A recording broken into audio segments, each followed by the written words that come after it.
So our next topic to discuss is the maternal postpartum period.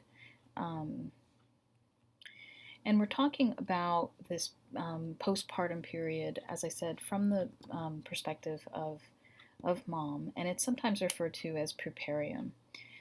This is really a period of time after labor where a woman's body returns both physically and physiologically to her non-pregnant state. And as we'll discuss later, especially when it comes to the physical return to a non-pregnant state, the physical return is not completely back to her pre-pregnant state, but it's certainly back to a non-pregnant state. Now, this process may take up to about 10 to 12 weeks, and that really depends on a variety of factors, including whether or not a woman chooses to breastfeed. Breastfeeding is really something that will change dramatically the course of this postpartum period. So two major things that are involved in puerperium are a variety of significant endocrine changes and also what we call the involution of the reproductive organs. And involution simply means sort of the shrinking or the returning to a non-pregnant state. And so the process of both of these, the endocrine changes and the involution of the reproductive organs, the rate and experience between breastfeeding and non-breastfeeding mothers can be really very different. Okay, so talking first about the endocrine changes.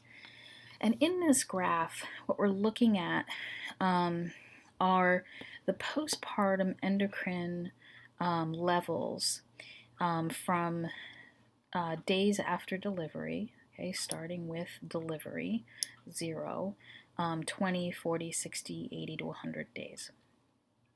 And what we're looking at here is at the very bottom, we're looking at the progesterone level, then estrogen, we're looking at LH, FSH, and prolactin. And if you notice in both, in all of these component graphs, there are two lines illustrated. The solid line is what is being described as the lactating woman, and the dotted line is described as the non-lactating woman. Now, for accuracy's sake, I don't tend to use that terminology, lactating versus non-lactating, mostly because for every woman who's delivered a child, they're going to be lactating one way or another.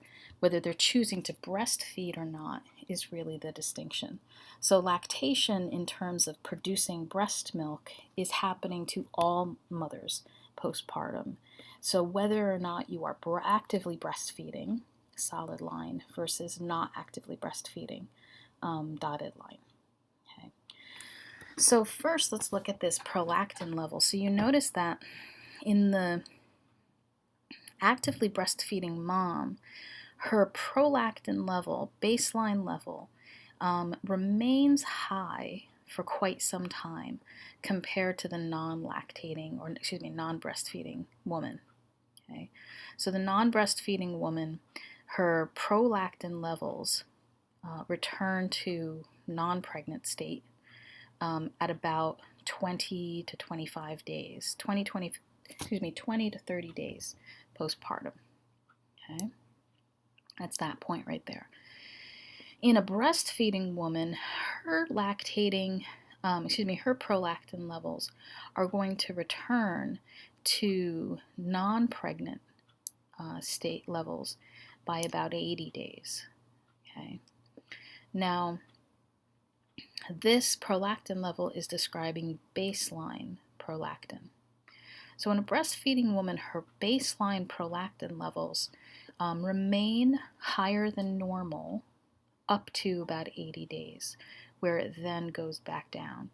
Now, that doesn't mean that a woman who's actively breastfeeding can't breastfeed beyond 80 days, because what this is actually describing is simply baseline prolactin. A woman who's actively breastfeeding also has transient releases of prolactin when she is actively breastfeeding. Okay? It's just that her baseline level is low beyond 80 days. And really the persistent production of breast milk is dependent on the constant stimulation through actual breastfeeding in order to get these bursts of prolactin during the feeds, okay, to maintain the breast milk production. So that's prolactin. Now if we go to FSH and LH, okay, FSH and LH are both suppressed during pregnancy. Okay? FSH and LH are both suppressed during pregnancy. A woman during pregnancy is not going through experiencing her ovarian cycle. The progesterone is suppressing the beginning of a new ovarian cycle. So if you see, the FSH starts off very, very low. And in a lactating woman, a breastfeeding woman, it remains low, okay, but returns to follicular phase levels. Okay, returns to follicular phase levels by about 40 to 60 days. Okay. Now, before we go into what's going on in the non-breastfeeding woman, let's look at the breastfeeding woman and her LH level. Now, the LH level here appears high during just upon delivery, but this is actually just an artifact because the method that's used to assay LH in mom's blood tends to cross-react with HCG. So this artifact really represents HCG levels, not LH. And actually the rate at which this artifact goes down actually represents the rate at which HCG fully leaves mom's body, which is about 3 to 4 weeks. So the LH level is actually parallel to, it's very similar to the FSH. Okay, so immediately after delivery, actual LH is nearly zero. And you can see that it remains nearly zero in that breastfeeding woman, okay, persistently, okay, even beyond 100 days, assuming that she continues to breastfeed. All right. So the LH levels in a breastfeeding mother are actually just flatlined, okay, indefinitely, and really until she starts to back off on her breastfeeding or reduce her frequency of breastfeeding. Okay, and we'll talk about why that is. Now, if we compare that to the non-breastfeeding woman, FSH and LH, what you notice is that the dotted line, somewhere around about 60 days or so, the woman is actually starting to undergo fluctuations in FSH and LH that are stereotypical of the ovarian cycle. So you see these LH surges, which would indicate ovulations. Okay.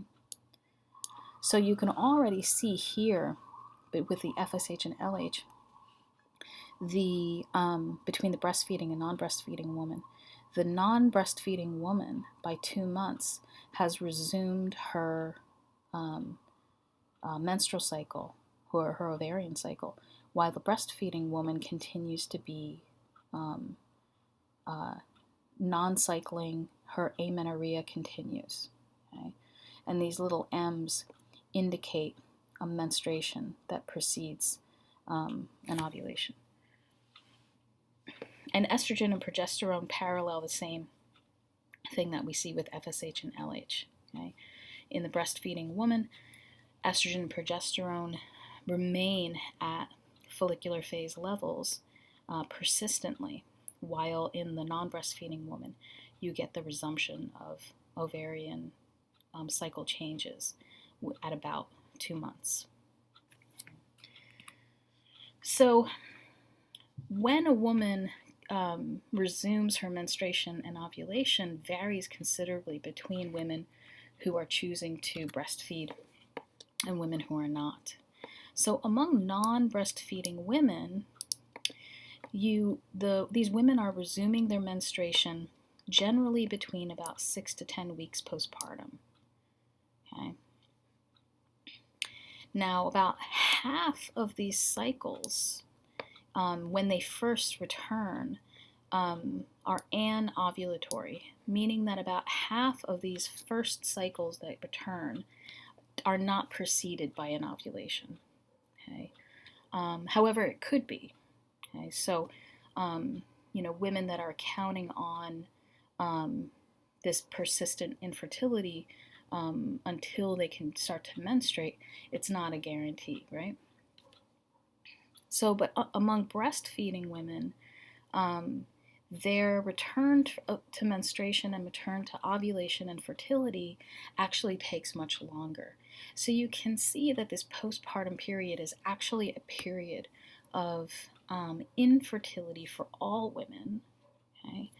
And the rate of return of fertility really depends on the choice to breastfeed or not, and the pattern of breastfeeding and issues around that. Okay. Now, the reason why the breastfeeding woman has an extended period of infertility is essentially because of those elevated prolactin levels that I showed you earlier. Okay, so it's the difference in prolactin that really makes the difference between breastfeeding and non-breastfeeding women and the return of fertility. Because prolactin, in many ways, blocks fertility. So prolactin levels in women who are breastfeeding remain higher for longer, and prolactin blocks fertility in a multitude of ways.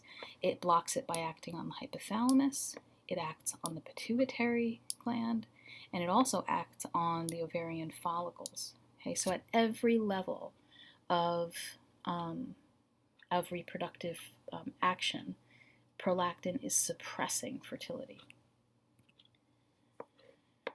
So prolactin, as I said, it acts directly on the hypothalamus. So how is that?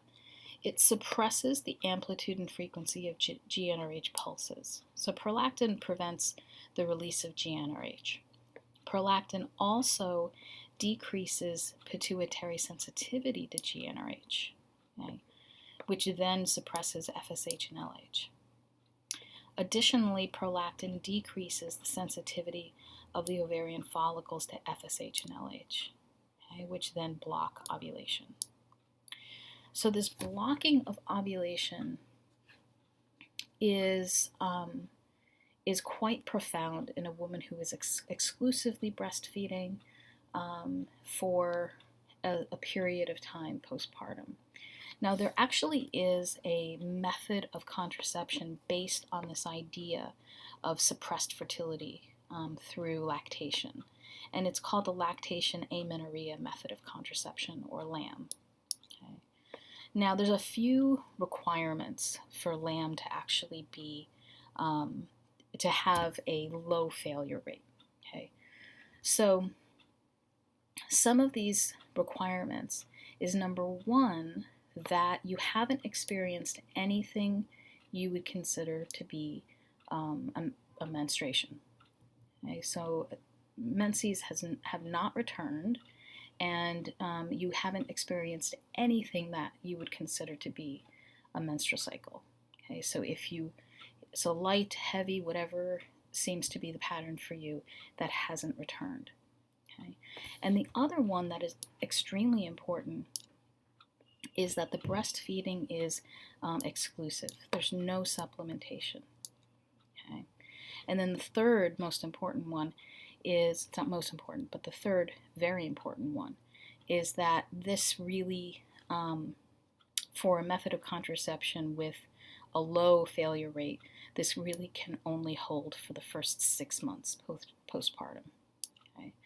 But assuming that you're talking within the first 6 months, you haven't had any return of menses, you're breastfeeding completely exclusively, then you can use this as a method of contraception with a pregnancy failure rate with a pregnancy rate of about 1.2%, which is about as good as any other form of contraception out there.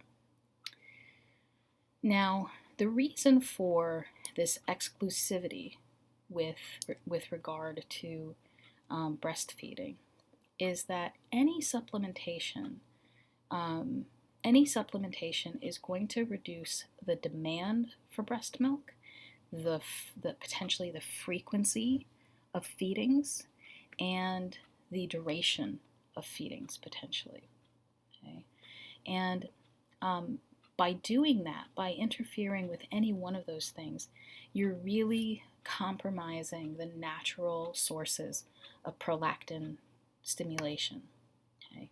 Because in this LAM method requires, or rather it depends entirely on maintaining enough prolactin in your body to suppress ovulation.